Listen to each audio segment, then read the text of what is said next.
This video is brought to you by Miniature Market. Thousands of board games, miniatures, and paints, discount prices at miniaturemarket.com.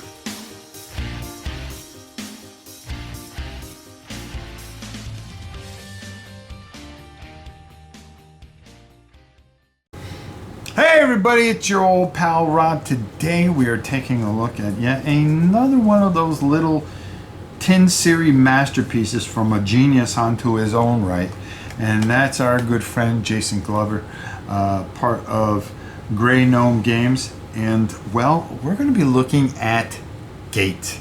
So without further ado, why don't we go down, take a look at this. I'm going to give you a quick overview how it works, and then we'll come up and we'll talk a little bit about this masterpiece. Okay, this mat does not come in this little tin, by the way. You have to buy the mat extra, but it gives it plenty of feel and things like that. You're going to have a command card here where you're going to be able to take money and kind of supplement some of the things that are going to go on here. We'll explain that a little later. I'm not going to explain all the rules, but I'm going to give you a brief overview. You're going to start with 3 starter cards. Okay, you're going to turn them over, obviously, on your first turn, because that's all you do is have this. Okay, so your turn is going to be to do a couple of things. Okay, the first thing we're going to do is we're going to turn over, and it's a Skelepede. Okay, it has 2 health, and then right over here there's another symbol of a castle. Okay, that it is going to attack that particular thing. So in this, the Skelepede always attacks, I believe, the tower, if I'm not 100%. So it will attack the tower. There are different symbols on here, and I'll turn over some of this. This is going to attack the gate, and then there's going to be another card that attacks the farm. The tower and farm here, as you can see, everything here is your front line. If you lose this gate, if you go down to 0 health, you automatically lose the game. The farm, the pyramid, okay, you are going to move up this, and every time you pass one of these things, you're going to have to do something. Like here, you're going to gain a hero, which is over here for 1 use. It's going to go into your deck, and it's kind of a little bit of a deck builder. But the thing is, this gets eliminated after you use it, and you have to use it. And there are certain cards that are really powerful that will help you later in the game, and you don't want to get them right away. So next, there is do 1 damage to the farm, do 1 damage to the tower, and then the gates. If this ever gets all the way here, guess what? You lose the game. So for instance here, your cards are going to be able to heal something. So if something like the farm was damaged, the farmer would be able to heal it back up. And the nice thing is, when repairing a farm, you get a +1. So if this was down to 4, you would bring it back up to 6. You want to keep these because these other cards here give you certain bonuses. +1 to a single purchase. Well, that can help you. Okay, once per turn if the farm has 4 health. Okay, cool. So you will be able to add to your money, and your money is up here. So as you can see, I've got $3 that I can spend. Their costs are up here, and they're going to do different things that are going to help you. And you know, if you want to do more damage, such as the Skelepede has 3 health, and that is you're going to have to do that, because the next turn the Skelepede is going to go here, and then the Skelepede will go off the board, doing 1 additional damage here, okay, to the gate. So it will go off. So you want to kill it before it's going to do too much damage to your tower, because your tower actually gives you a +1 attack. Okay, so it all makes sense. So here we have $3. And oh, I forgot to turn this one over because we always have this one here. Okay, and their cost is up in the top here. So we have 3, but I could pay for a craftsman, which would give me 1 additional money, 2 repair, and 1 attack, which is good. Okay, or the mercenary, which would give me 2 extra attack, which would be really, really important. Over here, I've only got 1 attack. That's not going to help me much, but what the heck? I think I'm gonna take a chance. And I'm going to spend 2. So I'm going to spend the monk and the farmer to buy the mercenary, who's going to go into my discard pile. I'm going to spend those 2. And then I still have 1 attack, which I'm going to put on the Skelepede. All right, seems pretty good. Well, now it's their turn, unfortunately. He's going to move up, okay? And before he does that, he's going to do 2 damage to my tower. Ooh. Now, here's the thing that I forgot. Because I have that tower, I get to do 1 additional damage. So that's 2 damage that I do because I get to do that. And you can split that between enemies, which is really pretty cool. The next card comes out, okay? Oh, it's the Spider. Spider.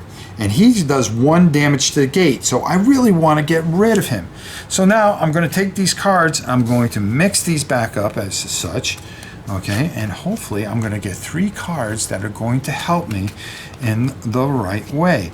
And I'm going to go 1, 2, and 3. Oh, I did get the mercenary, so that's pretty good.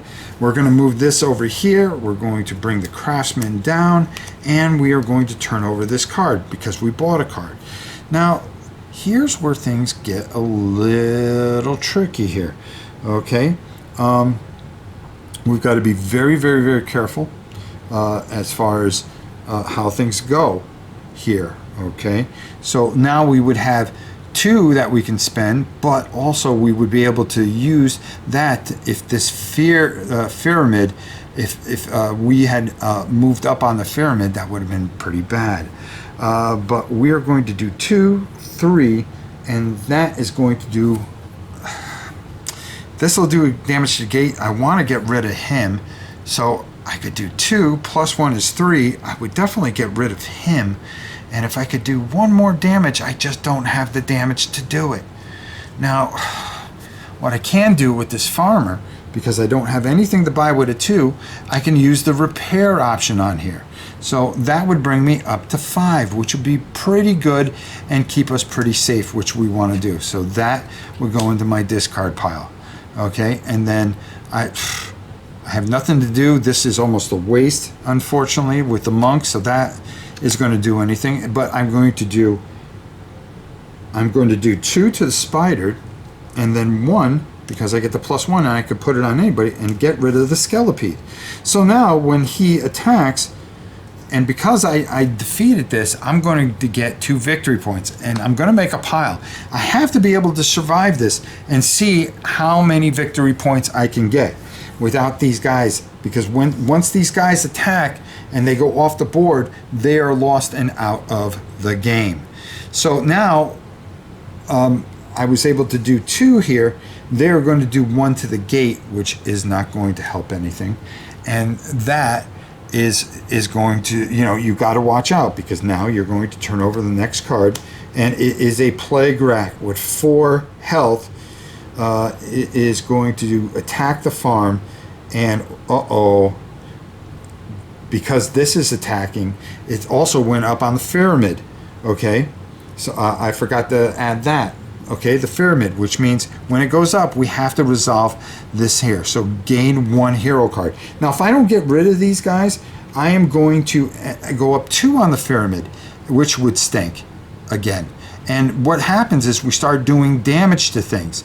I can push this back down, and when I push it all the way back down, I don't resolve things going backwards, but I do go back and I can resolve the things as I go, which means bad things and good things can happen along the way.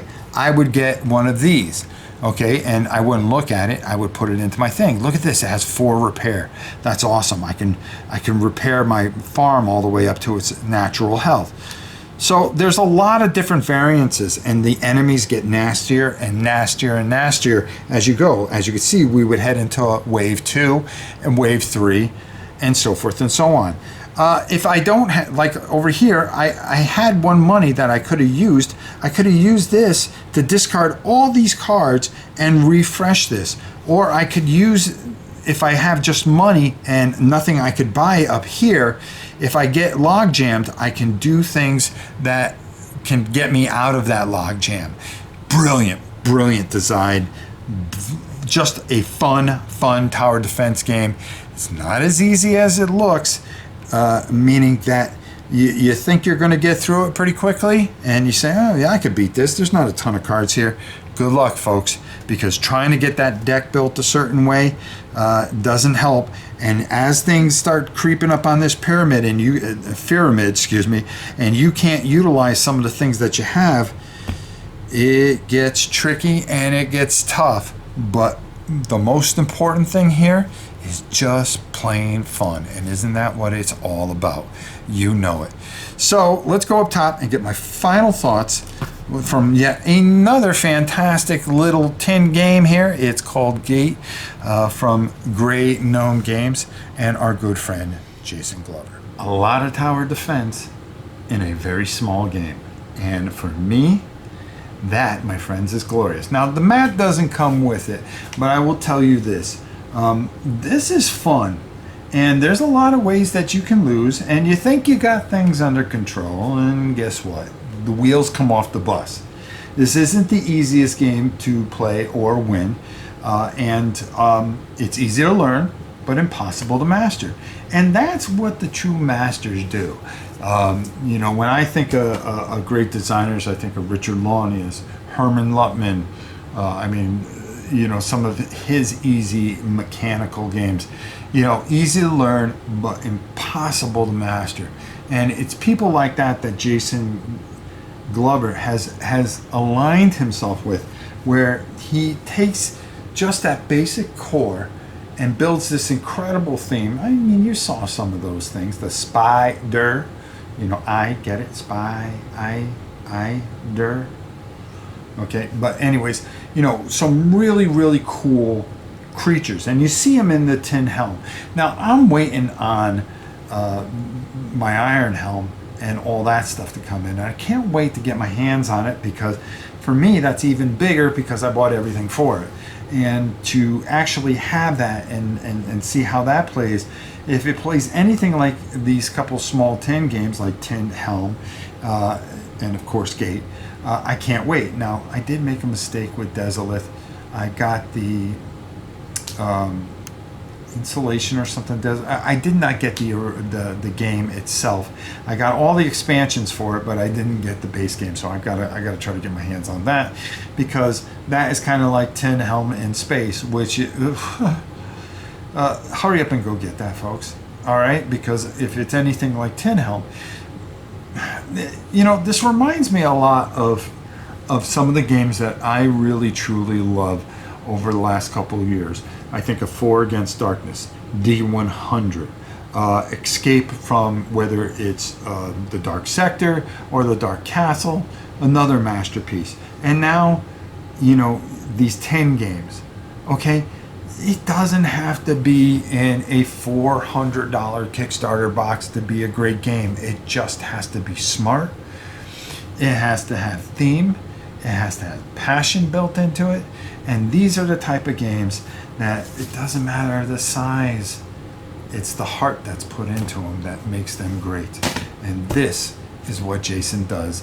And I suggest that you go over to Game Crafters and go get yourself a copy of this, because you can carry a bunch of games in your pocket and play them anytime. Lunchtime, before work, after work, in a park, wherever. And that's the beauty of these things. And have a wonderful experience and a great time. What's better than that? Until next time, it's your old pal Rob saying, hey, support Grey Gnome Games, a great company with a great person behind it making great games. We'll see you soon, everybody.